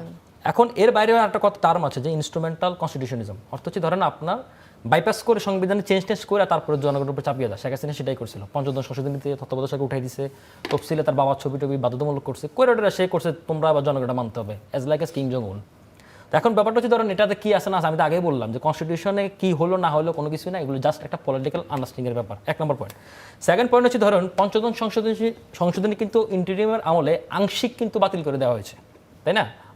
আর আংশিক আপিল বিভাগে এটাকে আমার প্রশ্নটা হচ্ছে স্বাধীনতার ঘোষক প্রসঙ্গে। আমি আসতেছি সেই প্রসঙ্গে আসতেছি, আপনার পয়েন্টে আমি একটু মন্তব্য করেন। আসতেছি মন্তব্য করতে তো একটু স্রোতের মধ্যে দিয়ে আসতে হবে। যাই হোক, এখন হচ্ছে ধরেন এই যে আংশিক যে বাতিল করে দিল, আংশিক যে ঝুলাই রাখছে, কোন দুটো জিনিস ঝুলাই রাখছে সেই জিনিসটা হচ্ছে কি ধরেন শেখ মুজিবের ছবি টাঙানো আর হচ্ছে স্বাধীনতার ঘোষণা কে আছে, এগুলো পলিটিক্যাল আন্ডারস্ট্যান্ডিংয়ের মধ্যেই ছেড়ে দেওয়া হয়েছে। তো সুতরাং এই জিনিসগুলো আমি মনে করি যে আবারও একই কথা ঘুরে ফিরে পলিটিক্যাল আন্ডারস্ট্যান্ডিং, পলিটিক্যাল সেটেলমেন্ট, আবার সেই হাওয়ার্ড জিনের বইয়ের মতো যে আপনি যে চোখে দেখেন না কেন সেটা। এখন এটা সংবিধানে লিপিবদ্ধ করে আইন করে বাধ্যতামূলক করতে হবে, এটা আসলে হয় না কখনো। এবং এটা যারা করতে চায় তারা ওই ইনস্ট্রুমেন্টাল কনস্টিটিউশন চর্চাটাই করে। এই হচ্ছে বেসিক থিংস। আর ব্যাপারটা হচ্ছে স্বাধীনতার ঘোষণা কে দিয়েছে, এটা একটা ঐতিহাসিক প্রমাণ রয়েছে। স্বাধীনতার ঘোষণা শহীদ প্রেসিডেন্ট জিয়াউর রহমান দিয়েছিল। আরেকটা বিষয় আমি যোগ করতে চাই, এই কথাটা হয়তো এখন বললে আমি হয়তো মানে আক্রোশের মধ্যে পড়তে পারি। ব্যাপারটা হচ্ছে ধরেন শেখ মুজিবের 71-এ 7ই মাসের আগ পর্যন্ত আমাদের স্বাধীনতার হিস্ট্রিতে অনেক বড় অবদান রয়েছে। সুতরাং মানে শেখ মুজিবকে যে একেবারে ছুরি ফেলে দেওয়া, এই জিনিসটাও আমার কাছে মনে হয় আমাদের ইতিহাসকে আসলে অস্বীকার করা। তাই মনে করি যে আমাদের ইতিহাসটা এইভাবে হতে পারে। আমি সিফাতের কথার সাথে একমত যে এখানে আমাদের অনেক ফাউন্ডিং মেম্বার দিয়ে সকলের যার যতটুকু অবদান, যার যেখানে রোলটা ছিল সেই রোলটা লিপিবদ্ধ করলে আমি মনে করি যে এই ক্ষেত্রে অনেকাংশে যে বিতর্কগুলো, সেই বিতর্কগুলো অনেকাংশে চুকে যায়। কিন্তু আমি মনে করি যে এই প্রজন্মের কাছে, রাজনীতিবিদদের কাছে আমার এটা মানে আশা থাকবে, প্রত্যাশা থাকবে, তারা যেন এই জিনিসটা সেটেলমেন্ট করার জন্য তরুণ প্রবীণ মিলে এই কাজটা তারা যেন সংসদে বা যেভাবে হোক না কেন পলিটিক্যাল সেটেলমেন্ট আমাদের জিনিসটা করে। এটাই ছিল আমার বক্তব্য। আচ্ছা, তো স্বাধীনতার ঘোষক আপনাদের হিসাব মতে আমরা তাহলে কাকে অবশ্যই ধরে? শহীদ প্রেসিডেন্ট জিয়াউর রহমান। জি, সালাউদ্দিন সিফাত, আপনাদের মুখপাত্র আসিফ মাহমুদ বলেছেন যে জিয়াউর রহমানকে স্বাধীনতার ঘোষক বলা সংবিধানের লঙ্ঘন, কিন্তু আপনারা নিজেরাই তো সংবিধান সংস্কারের কথা বলছেন। না দেখেন, এটা মানে আক্ষরিক লিটারাল মিনিং ধরলে তো আপনি পারবেন না। মানে কোন জিনিসটা স্যাটায়ার করে বলতেছে, কোন জিনিসটা লিটারাল মিনিংয়ে বলতেছে, জিনিসটা তো বুঝতে হবে। আসিফ মাহমুদ সজীব ভুঁইয়া হচ্ছে আমাদের মাননীয় স্বরাষ্ট্রমন্ত্রী জনাব সালাউদ্দিন আহমেদ। ওনার যে সংবিধান নিয়ে ওনার যে জানাশোনা পড়াশোনা এবং সাংবিধানিকতা নিয়ে ওনার যে এক ধরনের প্রেরণা বা বিএনপির যে এক ধরনের সংবিধান প্রীতি আছে, সেটাকে লক্ষ্য করে বলেছেন। আচ্ছা, আপনারা যেহেতু এতটাই সংবিধান প্রেমী, তাহলে সংবিধানের তো ষষ্ঠ তফসিলে স্পষ্ট আকারে শেখ মুজিবুর রহমানের সেই টেলিগ্রামটা দেওয়া আছে, যেটার মধ্য দিয়ে বলা হয়ে থাকে যে তিনি স্বাধীনতার ঘোষণা দিয়েছেন। তাহলে আপনারা সংবিধান অনুযায়ী তাকে স্বাধীনতার ঘোষক মানতেই পারেন, এবং না মানা তো অসাংবিধানিক, তাই না? ইভেন ঈদেও আপনি দেখবেন যে অনেকে আমরা যারা সিনিয়র হয়ে গেছি, কিছু কিছু জুনিয়র আমাদের কাছে স্যালামি চেয়েছে, তো আমরা বলেছি স্যালামিটা একটা অসাংবিধানিক প্রক্রিয়া। তো ফলে মানে এটা কোন জিনিসটা স্যাটায়ার এবং কোন জিনিসটা আক্ষরিক অর্থে বলেছে সেই জিনিসটাও আমি মনে করি বিচার বিবেচনা করা উচিত। তো কিন্তু স্যাটায়ারের মধ্য দিয়ে কিন্তু একটা বিশাল মানে নতুন একটা দিগন্তে আমরা উন্মোচিত হইলো আমাদের সামনে, যে আসলে বিএনপি যখন মনে হয় যে জিনিসটা তার ফেভারে আছে সেটাকে তারা হচ্ছে গিয়ে বলে যে এটা অসাংবিধানিক, সুতরাং এটা এখন রাখা যাবে না। আর যে জিনিসটা তার ধরেন ফেভারে নাই সেটাকে ধরেন মোটামুটি সাংবিধানিক হোক বা যে কোনো একটা ছলচাতুরি দিয়ে তারা মোটামুটি এটা ম্যানেজ করে দেওয়ার চেষ্টা করে। তার মানে আপনি সংবিধানকে পুরোপুরি মানতেছেনও না, সংবিধানকে পুরোপুরি ধারণা করতেছেন না। কিছুক্ষণ আগে ভাই বললো যে এটা পলিটিক্যাল নেগোসিয়েশনের অংশ, যে আপনি পেছনে শেখ মুজিবুর রহমানের ছবি রাখবেন না রাখবেন না, ষষ্ঠ তফসিল মানবেন কি মানবেন না, এটা পলিটিক্যাল নেগোসিয়েশনের অংশ। তো তার মানে কি? তার মানে তো আপনি আসলে সংবিধান মানে তো আপনি তো বলেন, সাধারণত বিএনপির লোকজন বলে যে সংবিধান হচ্ছে supreme law of the land. আপনি আমার শেষ করেন তাহলে ভালো হয়। তো supreme law of the land, তো supreme law of the land অনুযায়ী তো আপনার যে জিনিসগুলো আপনি পলিটিক্যাল নেগোসিয়েশনের অংশ মনে করতেছেন সেগুলো তো আপনার মানা উচিত। না মানলে তো আপনি সংবিধান লঙ্ঘন করলেন, এটা তো একদম প্লেইন ট্রুথ, এটা তো না বুঝার কিছু নাই। তো তার মানে আমরা যে সময় বলেছিলাম যে আসলে আপনি এই সংবিধানটাকে যেভাবে আপনাদের সাংবিধানিকতা বারবার জাহির করেন সেটা দিয়ে আপনি আসলে নতুন বাংলাদেশে আগাইতে পারবেন না। আমরা বারবার এই কারণে বলেছি যে আপনার এই জুলাই সনদ বাস্তবায়ন আদেশ এবং সংবিধান সংস্কার পরিষদের শপথ গ্রহণ করার কথা বলেছি এবং নতুন সাংবিধানিক অগ্রযাত্রার কথা বলেছি। সেখানে আমাদেরকে বারবার বলা হয়েছে যে হ্যাঁ এটা তো আমাদের সংবিধানে নাই। মানে এটা অনেকটা এইরকম প্রশ্নের মতো হয়ে গেল যে সৃষ্টিকর্তাকে সৃষ্টি করেছেন কে? মানে আপনি যখন বলতেছেন যে একটা নতুন করে কোনো কিছু কনস্টিটিউট করতে হবে, তার মানে তো আপনি নিজেই কনস্টিটিউয়েন্ট পাওয়ার, যে নিজে কনস্টিটিউয়েন্ট পাওয়ার তাকে কে কনস্টিটিউট করলো এই প্রশ্নটা আপনি করতে পারেন না, কারণ তার ব্যাপার তো ওইখানে আলাপ আলোচনা থাকবে না। এক্সিস্টিং কনস্টিটিউশনে তো কনস্টিটিউয়েন্টের পাওয়ারের ওই আলাপ আলোচনা একদম হরফ বাই হরফ লেখা থাকবে না। তবে আলহামদুলিল্লাহ একটা জিনিস ভালো হয়েছে যে কিছুক্ষণ আগে আমি দেখলাম যে 13th অ্যামেন্ডমেন্ট কেসে একটা প্যারাতে খুব সুন্দর করে একটা জিনিস লেখা আছে, যেটা আমি যদি একটু পড়ে শোনাই। সেখানে অ্যাপেলেট ডিভিশন দেখেছেন যে অ্যাপেলেট ডিভিশন সেখানে বর্তমান মডার্ন কনস্টিটিউশনাল যে স্কলারশিপগুলো আছে, বিশেষত লুসিয়া রুবেনেল্লি সহ আর অনেকে কাজ করেছেন, তাদের এই মতামতটাকে এন্ডোর্স করে সেখানে অ্যাপেলেট ডিভিশন বলেছে এটা যে the constituent power does not expire after the constitutions adoption but remains dormant within the people. অর্থাৎ কনস্টিটিউশন যদি অ্যাডপ্টেড হয়েও যায়, কনস্টিটিউশন গৃহীত হয়েছিল তো আমরা জানি 4 নভেম্বর মোস্ট প্রবাবলি গৃহীত হয়েছিল, হ্যাঁ, তাহলে গৃহীত হওয়ার পরেও যে কনস্টিটিউয়েন্ট পাওয়ার মানে গাঠনিক ক্ষমতা অর্থাৎ সংবিধানকে নতুন করে গঠন করার যে ক্ষমতা সেটা যে এক্সপায়ার হয়ে যায়, ব্যাপারটা মোটেও এরকম না। বর্তমান যে আধুনিক যে স্কলারশিপ এমনটাই কিন্তু বলছে। লুসিয়া রুবিনেল্লির একটা বই আছে এটার উপর, কনস্টিটিউয়েন্ট পাওয়ার, তার একাডেমিক থিসিস আছে এটার উপর। তো ফলে এই জিনিসটাকে বিএনপি যেভাবে বারবার সাংবিধানিকতা দিয়ে অগ্রসর হতে যাচ্ছে, তারা কিন্তু বিভিন্ন জায়গায় হোঁচট খাবে। আর একটা বিষয় আমার সম্মানিত ভাই বলেছিলেন যে ম্যাডামের কথা বলেছিলেন যে ম্যাডামকে অভ্যুত্থানে বা আন্দোলন সংগ্রামের বয়ানের মধ্যে রাখা। দেখেন এটা আমাদের চেয়ে বেশি কেউ ধারণ করে নাই। যখন 5ই আগস্টে যখন আমরা শেখ হাসিনাকে আমরা দেশ থেকে ঝেঁটিয়ে বিদায় করলাম, তখন আমাদের তো কারা মুক্তির বিষয়ে আলাপ আলোচনা হলো, আমরা তো একটা ঘোষণা চাইলো। এই ঘোষণার মধ্যে কিন্তু আমরা সেখানে ম্যাডামের কথা লিখেছিলাম, ম্যাডামের কারা মুক্তির কথা বলা ছিল এবং আক্তার হোসেনের আমাদের যিনি কারাবরণ করেছিলেন তার কথা মুক্তির কথা লেখা ছিল। তার মানে আমরা এই জিনিসটা ধারণ করেছি, আমরা এই জিনিসটা ধারণ করেই বলেছি। ইনফ্যাক্ট ম্যাডাম যখন বলেছিল যে জনগণের সরকার প্রতিষ্ঠিত হলে এই সংবিধানকে ছুঁড়ে ফেলে দেওয়া হবে, সেই কথাটা আমরা বলার কারণে এখন আমাদেরকে বলা এরা বেয়াদব, এরা ছুঁড়ে ফেলে দেওয়ার কথা বলে, দেখছো? তো ম্যাডামকে আসলে কারা ধারণ করে এটা খুব বেশি পরিষ্কার। সাইফুল সাগরের কথা বললেন ভাই যে মাহফুজ আলম তার কাছ থেকে টাকা টুকা চেয়েছেন। তো সাইফুল সাগর সাহেব যদি এত মানে এই ব্যাপারে যদি তার কাছে প্রমাণপত্র থেকে থাকে, তিনি দুর্নীতি দমন কমিশনে আবেদন করে দেখ, বলুক যে ভাই আমার কাছে এত টাকা চাইছে, এটা প্রমাণপত্র আছে, দুর্নীতি দমন কমিশন তার কাছ থেকে ইনভেস্টিগেশন করে দেখে নিক আসলে ব্যাপারটা সত্য কিনা। এটা যদি প্রুফ না থাকে তাহলে এটা নিয়ে কথা বলার প্রয়োজন নাই। আর যেটা বলেছিলেন যে ভাই এটা তো অবশ্যই সত্য, কিছু কিছু টিভি চ্যানেলে এবং কিছু কিছু মিডিয়াতে অবশ্যই আওয়ামী লীগের লোকজন এসে দখলকাণ্ড করে যে বিএনপির লোকজনদেরকে হটিয়ে দিয়েছিল, এটা সত্য। কিন্তু আবার এটাও সত্য অনেকগুলো মিডিয়াতে নতুন করে বিএনপির লোকজন অন্তর্ভুক্ত হয়েছে আফটার আপরাইজিং, যেমন সময়টি মানে আমি বলে ফেললাম সরি। সো এরকম অনেক বেসরকারি টেলিভিশন আছে যেসব জায়গায় বর্তমান চিফ রিপোর্টার সাহেবরা যারা আছেন বা অনেক হেড অফ নিউজ আছেন, তারা কিন্তু ওই ভাষায় কথা বলেন। এবং একজনের নাম আমি বললাম না, উনার ফেসবুক পেজে গেলে বিএনপি ছাড়া আর কারো, বিএনপি মিডিয়া সেল ছাড়া আর কারো নিউজপত্র আমি শেয়ার দেখি না, ওইটাই শুধুমাত্র শেয়ার করেন উনি। তো এখন এগুলো নিয়ে বলবো না কথা, মানে জাস্ট বলার জন্য বলা যে বলেন না, আমরা চেষ্টা করতেছি না, বলার জন্য বলা যে যেভাবে বলা হয় যে অভ্যুত্থানের ফলে তরুণরা সবকিছু ভোগ করেছে, তরুণরা সবকিছু দখল করেছে, এটা সত্য না। অভ্যুত্থানের পরে অভ্যুত্থানের যেই সকল গোষ্ঠীরা, অভ্যুত্থানের যে সকল রাজনৈতিক দলগুলো, অভ্যুত্থানের যে সকল কমান্ডাররা বিভিন্ন জায়গায় দায়িত্ব পালন করেছেন, তারা প্রত্যেকেই তাদের মতো করে এম্পাওয়ার্ড হয়েছেন। এটা তো আমি খারাপ কোনো কিছু দেখি না, এটাকে আমি মনে করি না যেটা খুব বড় একটা ভুল হয়ে গেছে। সালাউদ্দিন অভ্যুত্থানের পর অবশ্যই এম্পাওয়ার্ড হবে। সালাউদ্দিন সিফাত, আবারও আসবো ডক্টর রাকিব আল হাসান। জি, কিছু আমি বলতে একটু যুক্ত করতে চাই। সেটা হচ্ছে ধরুন আমি ওই সিফাত যেটা বললো যে ষষ্ঠ তফসিলে যে যোগ করেছে, ষষ্ঠ তফসিলের যে জিনিসটা সেটা হচ্ছে তার আগে শেখ মুজিব নিজে এটাকে কিন্তু ক্রান্তিকালীন দলিল হিসেবে যুক্ত করেছে, পার্মানেন্ট কিন্তু উনি যুক্ত করেননি। 2011-তে শেখ হাসিনা ফাজলামি করে, আবার বলি, পঞ্চদশ সংশোধনীতে সেটা আবার অ্যাড করছে। আমি আবারও বলতেছি সেই ইনস্ট্রুমেন্টাল কনস্টিটিউশন চর্চা করেছে, এটা তো বৈধ হয় না, গেল 1 নম্বর পয়েন্ট। সেকেন্ড কথা হচ্ছে কি যে সিফাত যেটা বললো যে খালেদা জিয়া সংবিধান ছুঁড়ে ফেলার কথা বলছে, খালেদা জিয়া 72 সংবিধান একবারও ছুঁড়ে ফেলার কথা বলে নাই। তিনি বারবার বলেছেন পঞ্চদশ সংশোধনী যেটাতে তত্ত্বাবধায়ক উঠে ফেলছিল, যেটাতে বাংলাদেশ রাষ্ট্রটাকে এই মাফিয়াতন্ত্র প্রতিষ্ঠা করেছিল, সেটাকে ছুঁড়ে ফেলার কথা বলেছে। সেকেন্ড কথা। থার্ড কথা হচ্ছে কি যে বলছে সংবিধান থাকলে মানতে হবে, সংবিধান থাকলে অনেক কিছু আমরা মানি নি। কারণ একটা উদাহরণ দিই, ডিজিটাল সিকিউরিটি অ্যাক্ট, এটা সংবিধানে যুক্ত করেছে, আমরা যারা মানি নেই, কেউ মানে না এটা। সুতরাং আরেকটা বিষয় হচ্ছে কি, এটা যে মানতেই হবে ব্যাপারটা তা না। আমি আবার বলছি, কে আপনার রাষ্ট্রপতি ঘোষণা করছে, সংবিধান ঘোষণা করছে, কিংবা দেশের স্বাধীনতা ঘোষণা করছে, এটা কোনো কনস্টিটিউশন আইন হতেই পারে না। ফোর্থ কথা হচ্ছে কি, সিফাত একটা সুন্দর কথা বলছে যে সেটা হচ্ছে ধরেন নতুন করে সাংবিধানিক যাত্রা। এখন যে সংবিধান সংস্কারের জন্য বিএনপিকে শপথ নেওয়ার জন্য বাধ্য করা হচ্ছে, কারণ এটা আলটিমেট এক্সিট পয়েন্টটা কিন্তু ওইদিকে যে ঠেকবে, নতুন করে সংবিধান লেখা। এখন আমার প্রশ্ন হচ্ছে কি, নতুন করে সংবিধান লিখতে আমার কোনো আপত্তি নেই, কিন্তু আমার কথা হচ্ছে কি সে বাস্তবতা আছে কিনা, সে বাস্তবতা এক্সিস্ট করে কিনা, ফাংশন করে কিনা। মজার একটা উদাহরণ আপনাকে দিই। ধরেন হচ্ছে কি আমাদের এই যে মানে আমাদের যে রাষ্ট্রের কাঠামোটা, সে কাঠামোটা পিপলস রিপাবলিক অফ বাংলাদেশ। আমরা কখনো ইসলামিক রিপাবলিক বাংলাদেশে যাই নাই, অটোক্রেটিক রিপাবলিক বাংলাদেশে যাই নাই, মিলিটারি রিপাবলিক বাংলাদেশে যাই না, ডেমোক্রেটিক রিপাবলিক বাংলাদেশে যাই নাই। রাষ্ট্রের বেসিক কাঠামো তো আমার চেঞ্জ হচ্ছে না, তো সেটা আমার কেন নতুন সংবিধান লেখার বাস্তবতা হতে হবে, এটা তাহলে সংবিধান বিশেষজ্ঞ ভালো বলতে পারবে। আরেকটা উদাহরণ আপনাকে মজার কারণে উদাহরণ আপনাকে দিই। ধরুন হচ্ছে কি অগাস্টো পিনাসোর যে শাসনামল চিলিতে, তার পরবর্তী সময়ে সে সংবিধান চেঞ্জ করার জন্য নতুন করে গণভোট করেছে, 2টা গণভোটে ফেল করছে। নতুন সংবিধান লেখা সে বাস্তবতা যেতে পারে, নতুন সংবিধান লেখার বাস্তবতা পৃথিবীর অনেক দেশে ফেল করছে। আমাদের এই মানে যে জুলাই মুভমেন্টটাকে উদাহরণ মানে ক্লাসিফাই করা হয় এর সাথে আপনার আরব বসন্তের সাথে, তাই না? আরব বসন্তের যে প্রথম দেশটা সে তিউনিসিয়া, হ্যাঁ, ন্যাশনাল ডায়ালগ কোঅর্ডিনেট করছিল, নতুন সংবিধান রচনা করছিল। কারণ কি?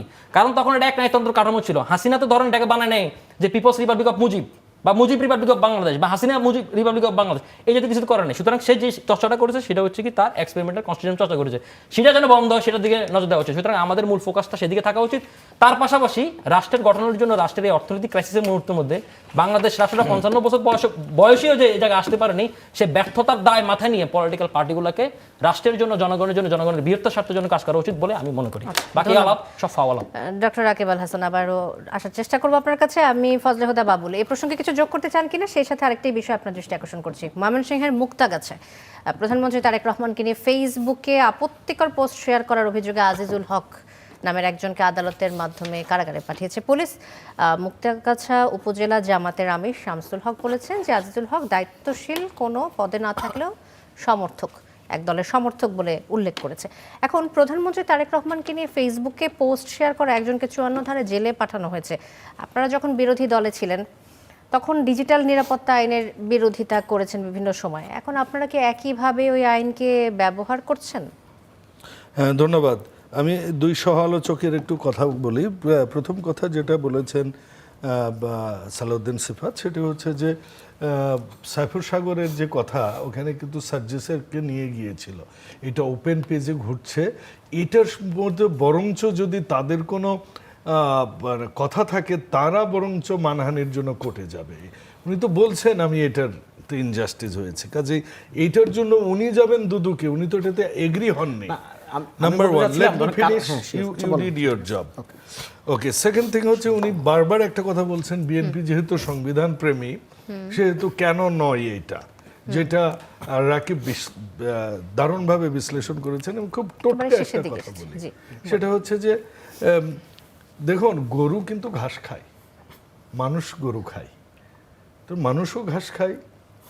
এত যুক্তি যদি দেন আপনি, বিষয় হচ্ছে সংবিধানটা কিসের উপর, কেন, বেসিক পয়েন্ট কোথায়, আর এই ধারাটা এসেছে কখন, এটা বিস্তারিত রাকিব বলেছে, ওটাতে আমি যাব না। কাজেই স্যাটায়ার, সব কিছু নিয়ে স্যাটায়ার হয় না।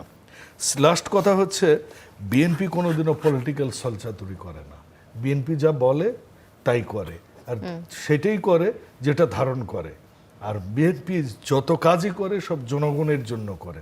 আর 12ই ফেব্রুয়ারি এটা প্রমাণ, জনগণের আস্থা বিএনপির সাথে। জি। আচ্ছা, আমি আপনার একটা বিষয়ে দৃষ্টি আকর্ষণ করছিলাম, আসছি আপনার কাছে। ওই প্রসঙ্গে যদি বলেন যে ডিজিটাল নিরাপত্তা আইন নিয়ে আপনাদের যে বিরোধিতা, সেটি এখন আবার দেখুন, ব্যবহার করছে। মুক্তাগাছায় কি হয়েছে, জামাতের সমর্থক কি করেছে, ওখানে পুলিশ কি করেছে, এটা সরকারের পলিসি নয়। সরকারের পলিসি প্রশাসন উইল ওয়ার্ক। অ্যান্ড আপনি দেখেছেন যে মব কালচার কিভাবে কমে গেছে, আপনি দেখেছেন যে আইন শৃঙ্খলা পরিস্থিতি কতটুকু উন্নতি হয়েছে, আপনি দেখেছেন যে সীমান্তে গত 1 মাস একটি হত্যাও হয়নি, আপনি দেখেছেন এই তেলের এই অবস্থায় পৃথিবীর এমন দেশ নাই যেখানে তেলের দাম বাড়ায়নি, আমরা তেলের দাম বাড়াইনি। আপনি দেখেছেন যে আমরা হাতের কালি এখনো সিফাতের শুকিয়ে যায়নি, আমরা কিন্তু thanks to doctor Mohammad Yunus. আমরা কিন্তু সেখানে আমরা কিন্তু মানুষের জন্য, সাধারণ মানুষের জন্য কাজ করছি, ফ্যামিলি কার্ড দিচ্ছি, আমরা কিন্তু খাল খনন শুরু করেছি, আমরা এবার কৃষক পয়লা বৈশাখের আগে আমরা কৃষকদের কৃষক কার্ড দিব, আমরা সাধারণ মানুষের জন্য কাজ করা শুরু করে দিয়েছি। কাজেই আমরা সাধারণ মানুষ যদি ভালো থাকে, মানুষের যদি আমরা দারিদ্র সীমায় গত 1.5 বছরে যেভাবে অর্থনীতি, এই যে বললেন উনি থ্যাংক ইউ দিলেন, তাহলে জেলে পাঠানো হলো কেন? ডিজিটাল নিরাপত্তা আইনের এই যে ব্যবহার, যেটি আপনারা বিরোধী দলে থাকা অবস্থায় যখন আপনারা এটা চাননি।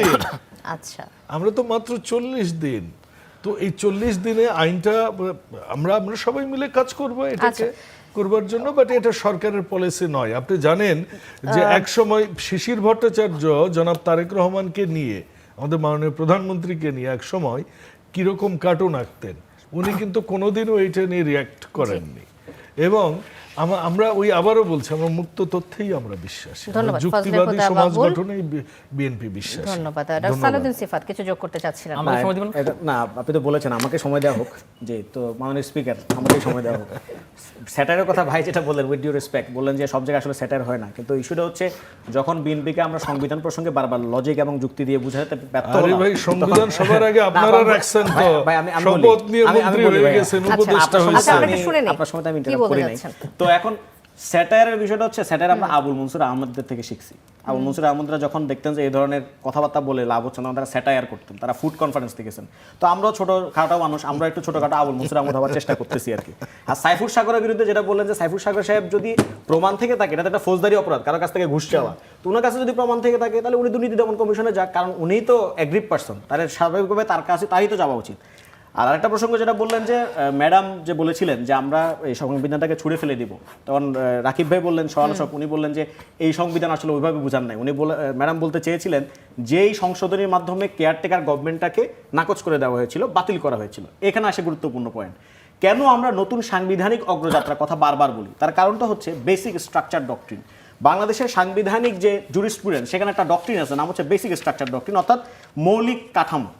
মৌলিক কাঠামোর নাম দিয়ে অসংখ্য জিনিসকে, ভালো ভালো জিনিসকে, যেগুলো আপরাইজিং এর মাধ্যমে, অভ্যুত্থানের মাধ্যমে অর্জিত হয়েছিল, সেগুলোকে বাতিল করে দেওয়া হয়েছিল। যেমন ফর এক্সাম্পল, এই কেয়ারটেকার গভর্নমেন্ট, এটা কার ফসল? এটা তো 1990 সালের অভ্যুত্থানের ফসল। 1972 সালের যে সংবিধান, সেই সংবিধানে কি কেয়ারটেকার গভর্নমেন্ট নামে কোনো কিছু ছিল না। ইন্টারেস্টিং, সময়ের সাথে সাথে এগুলো বিশেষ করে কেন আপনি সমস্যার সাথে ঢুকাবেন? আপনি এটা বেসিক স্ট্রাকচার ডক্ট্রিন এই কেয়ারটেকার গভর্নমেন্টকে যে বাতিল করা হয়েছিল, কারা বাতিল করেছিল?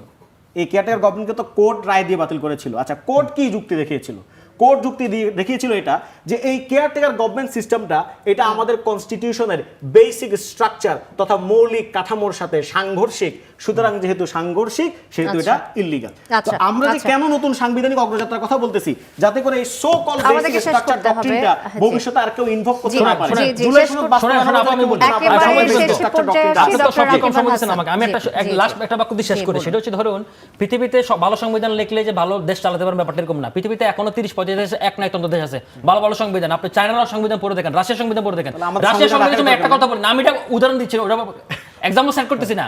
সোভিয়েতের পতনের পরে 1993 সালে পৃথিবীর সবচেয়ে বড় বড় সংবিধান বিশ্বকে রাশিয়ার সংবিধান মানেছে। আজকে রাশিয়ার অবস্থা দেখেন। সুতরাং সংবিধান লিখলে যে আপনার দেশ কালকে বাংলাদেশ সব মানে পিরাউলের দেশ হয়ে যাবে, এটা আমি মনে করি না। বাংলাদেশ এটা প্র্যাকটিসের ব্যাপার। এই সময় আইসা এই বিতর্কগুলো উদ্ধার রেখা রাষ্ট্রের জনগণের কল্যাণের স্বার্থে যেটা করা উচিত, আমি মনে করি সেটাতে ফোকাস করা উচিত। আজ এরা সব সমস্ত করা অর্থনীতি, ইতিহাসকে বিক্ষিপ্ত করে, জনগণকে বিভ্রান্ত করে, মানুষকে বিভ্রান্ত করা। অনেক অনেক ধন্যবাদ আপনাদের তিনজনকে, ফজলে হুদা বাবুল, সালাউদ্দিন সিফাত এবং ডক্টর রাকিব আল হাসান, কড়া আলাপে যোগ দেওয়ার জন্য। দর্শক, শেষ করছি কড়া আলাপ। অনেক ধন্যবাদ সাথে থাকার জন্য।